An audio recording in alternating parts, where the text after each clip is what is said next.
Hi everybody, it's Wednesday, December 27th, and it's really cold out.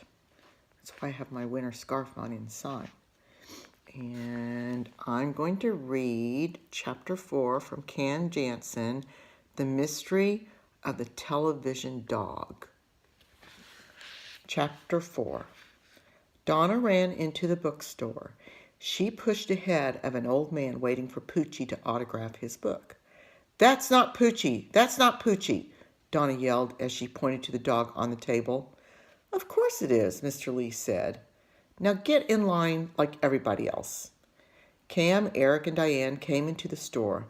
Donna pointed at Cam and said, "You can ask her." Mr. Lee turned to the dog's trainer and said, "This is Poochie, isn't it?"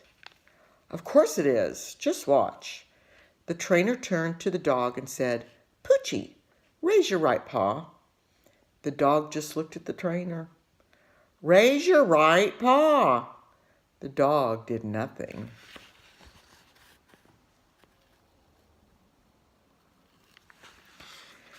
"All right, Poochie, don't raise your right paw. Just show me what a sad dog looks like." The dog barked and wagged his tail. "He's not doing what you tell him to because he's not Poochie," Donna told the trainer. Cam took one of the books from the table. She pointed to the photograph of Poochie on the cover and said, "Look at this and look at the dog. You'll see they're not the same."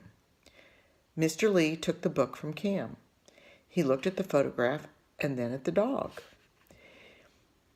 "It's the spots. Some of the spots are in different places," Cam told him.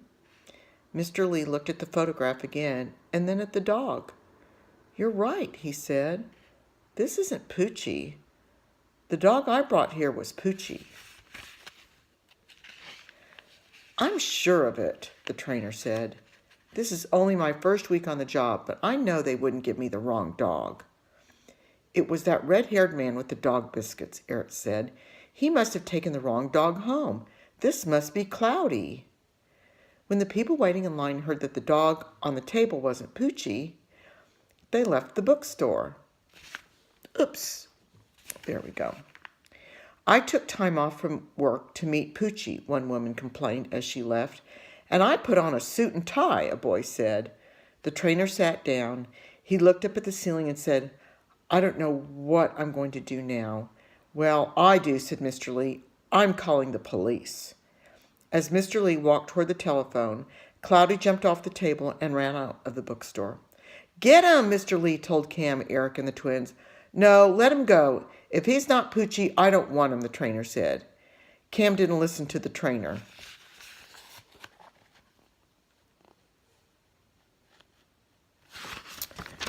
She ran out of the bookstore and followed Cloudy. Eric and the twins ran after Cam. They caught up with her at the corner. She was waiting for the light to change. "Why are you following Cloudy?" Eric asked. "They don't want this dog?"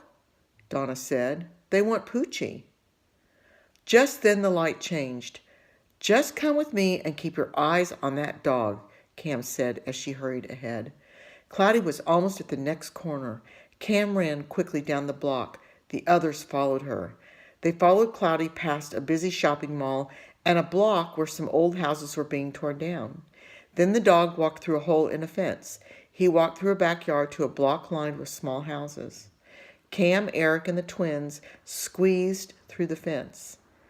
Then they saw Cloudy run onto the front porch of one of the houses. "I was right. I knew he'd lead us somewhere," Cam said. "Now we have to get Cloudy before he goes inside." And that was it. So, what do you think it looked like when Cam and Eric and the twins squeezed through the hole in the fence? They had to get all scrunched up like this to get in the hole in the fence. What do you think? Let me know. Bye.